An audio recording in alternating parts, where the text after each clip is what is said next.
Boys, today, just like we did in last episode, we're going to go through every single division, pick out which was the best submission in every single division. I'm not going to lie, I was researching a shit ton because this was way harder to do than the knockout in every single division because for some reason we didn't have that many great submissions this year. I'm not going to lie, there was a few here and there, but nothing groundbreaking. I would say the greatest one is gonna be in this video. I'll get to it when we get there, but there's only one real great submission this year when we had countless amounts of knockouts. So definitely a knockout heavy year. But that being said, let's start off with flyweight, end off with heavyweight, go through every single division, pick out which submission was the best. Let's go to flyweight. Flyweight, I had a few guys here, but maybe this is recency bias, but I had to go with UFC 310, Alexandre Pantoja getting that rear naked choke against Kai Asakura. And,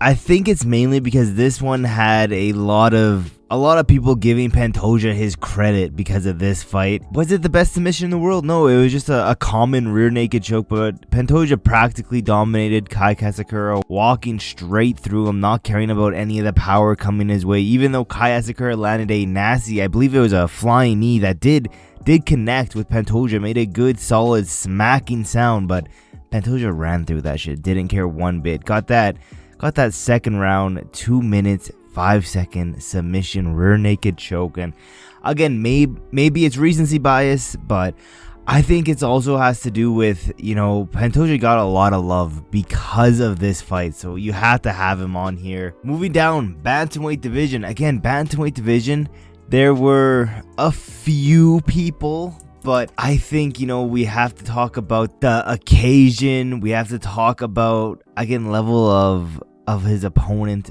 It's not like a high level, but still, two former champions fighting each other on the biggest card of the year. I believe this was the start of the card as well, which is crazy. UFC 300. I have Davison Figueiredo also getting that rear naked choke against Cody Garbrandt in that second round.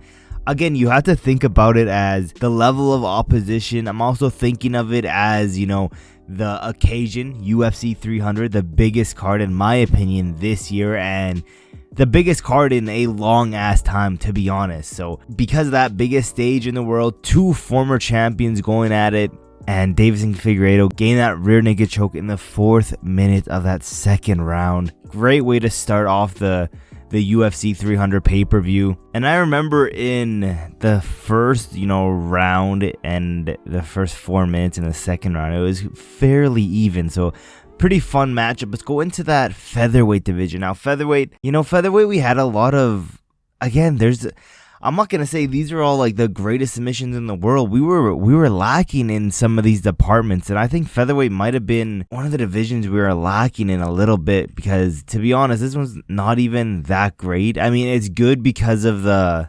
story behind it and the level of opposition. But I have UFC Fight Night Moreno versus Royval 2. I have here, I think this was a co-main event, Yair Rodriguez versus Brian Ortega, number 2. I remember everyone thinking, I think even myself included, I thought that Ortega was going to get his ass ran through by Rodriguez, and I'm looking at the odds right now, 16% of people were picking Ortega to win. And yeah, it was I'm pretty sure first round, dude got his ass beat. Second round, a little bit better. Third round is really where we saw the level of dominance for T-City in that submission threat, because it only took him 58 seconds of round number 3 to get that arm triangle choke. And, a huge upset. I'm pretty sure a decently sized betting underdog. Plus, if you guys don't remember this dude, during the introductions, Brian Ortega jumped up in the air and rolled his ankle or some stupid shit like that. But yeah, I have Ortega getting that arm triangle choke, that classic T-City triangle choke on Rodriguez. And yeah, let's go into lightweight. Lightweight, I got two guys here, so I'm going to have my honorable mention first. Honorable mention, UFC Fight Night, Lewis versus Nascimento. I have Chase Hooper versus the boy Slavakov. I have Borshev here. This was one of the best, not just submissions this year, but in my opinion, one of the best fights we had as well in that lightweight division. It really showed that Chase Hooper has fully developed into a completely different guy than what he was back in featherweight. He has that dad strength now. He was literally just beating the shit out of Borshev It only took him 2 rounds to do it, but all 2 rounds, beating the shit out of Borshev. And going into this, it was like an even-ish fight betting-wise, but a lot of people were picking Borshev to win this fight. Chase Hooper coming in here, dropping Borshev, blooding up his face, but then in that second round, 3 minutes into the second round, gained that Darce choke on Borshev. One of the, not just best fights this year, but one of the best submissions we had in this lightweight division. Let's go into the best one. Best one, you can have a lot of guys here too. You can have the Makhachev versus Poirier. That could be here. I'm going to go with UFC 304. I got Bobby Green taking on Paddy Pimblett. Same thing in this fight. There is a lot of people picking Bobby Green to beat the shit out of Paddy Pimblett. Betting wise, pretty much even. I think Paddy was a slight favorite, but yeah, it didn't take much for us to realize Paddy is pretty elite in this lightweight division. I believe this is the fight that also got Paddy into the rankings. First round submission, triangle choke over Bobby Green. Not only that, I think he broke his arm too. He had him in the triangle and then had an armbar, broke his arm and put him to sleep. It was disgusting work from Paddy. So I had to put this one here. I wouldn't be mad if you had the Makhachev one here either. Let's go down. I'm not gonna lie, welterweight, light heavyweight, and heavyweight, shit was so impossible to find a good submission this year. But welterweight, UFC 310. I think this might be honestly one of the only, maybe not the only, but one of the only high level submissions we got this year in welterweight. I'm talking about Vicente Luque getting that under 1 minute anaconda choke against Thimba Garimbo.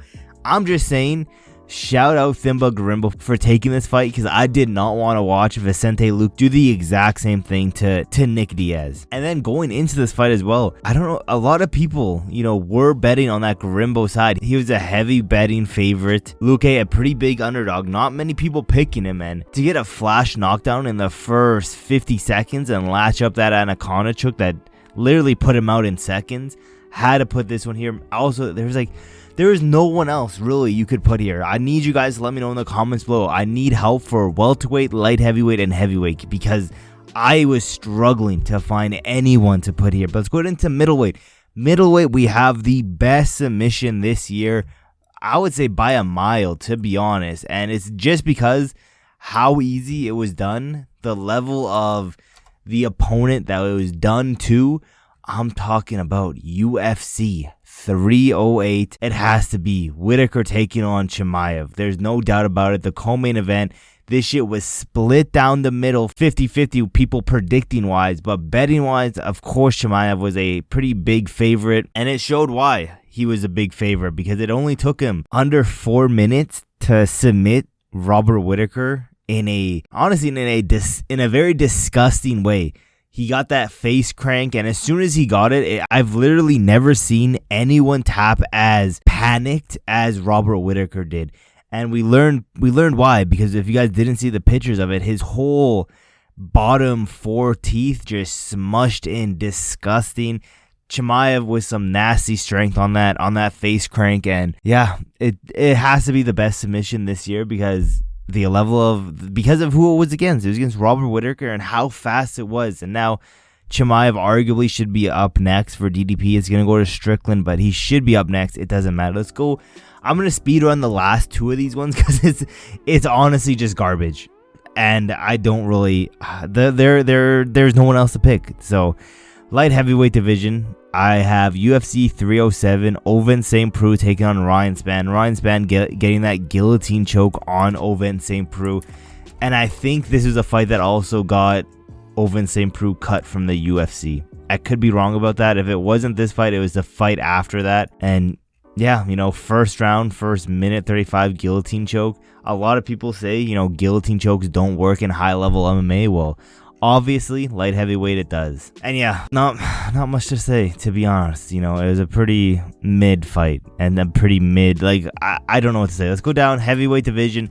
Heavyweight, another stinker of a fight, like that no one really cares about. People forgot this fight happened. It was a rematch, UFC Fight Night Tybura versus Spivak 2. It was okay. People don't remember this fight, and I don't see why they should. It wasn't anything special at all. You know, Spivak getting that armbar win over Tybura. That was like really the only submission in heavyweight notable. With that being said, you know, let me know in the comments below. Did I miss anyone? Because I swear I was looking so hard for some heavyweight, light heavyweight, and some welterweight submissions, but it was hard to find. These are the best submissions in every single division this year, 2024. Let me know how I did. With that being said, thank you guys for watching to the end of the video, and I will see you guys in my next video.